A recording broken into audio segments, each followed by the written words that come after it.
Welcome back to San Antonio. Almost time for the second half between Kansas and North Carolina. The winner of this game is going to play on Monday for the national championship against the Memphis Tigers, who put on a show. They've been putting on a show all year.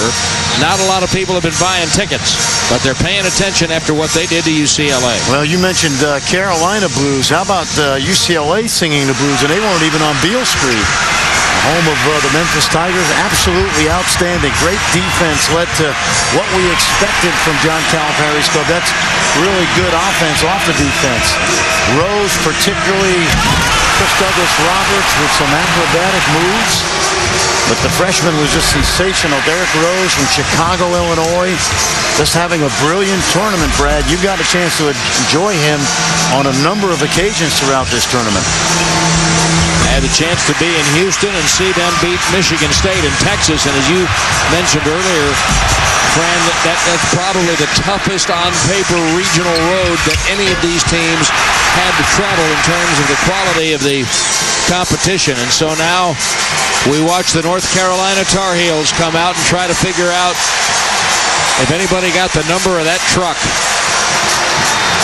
They have been buried under the grain silo, and they're going to have to dig their way out. But it'll be awfully entertaining to watch them do it because they're a very high-caliber program, high-character young men.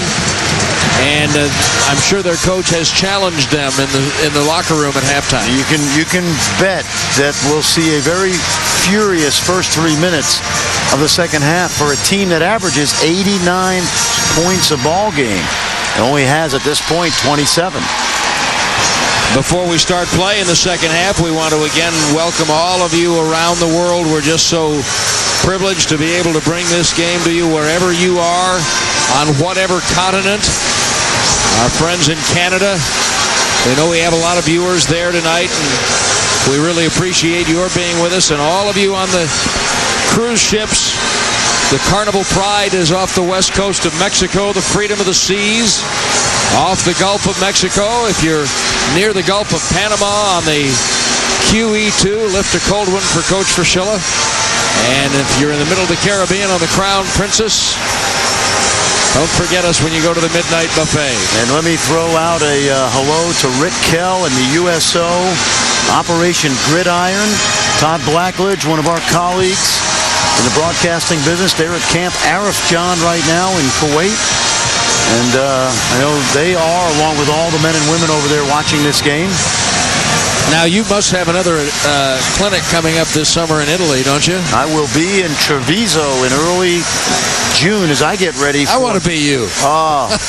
you got to get the treadmill I need to get on after I get back from Italy. But NBA draft coming up right around the corner. So many really good international players that not only are in the NBA, but also playing at the college level. And we've seen a few in this tournament. Sasha Khan from Russia, Nikola Dragovic from UCLA, who did not see any action tonight. And, of course, the two young men from the Cameroon, Aboya and Richard Mbamute. It's great to have all of you with us, and we hope you're enjoying the Final Four. And let's see what this second half holds in store. A great crowd here in San Antonio. A really terrific experience here. Great weather. It's a wonderful city to hold an event like this. And here we go. Kansas with the ball first. North Carolina, Brad, has not lost a game away from home this year. Only 2 losses. Backdoor. That's exactly what Bill Self drew up because he knew that North Carolina would come out with the pressure defense. Ellington. Deion Thompson. Hansbrough's just screening. He's trying to get the ball, but look at Jackson all over him. Into Hansbrough now, and the 2 taller defenders force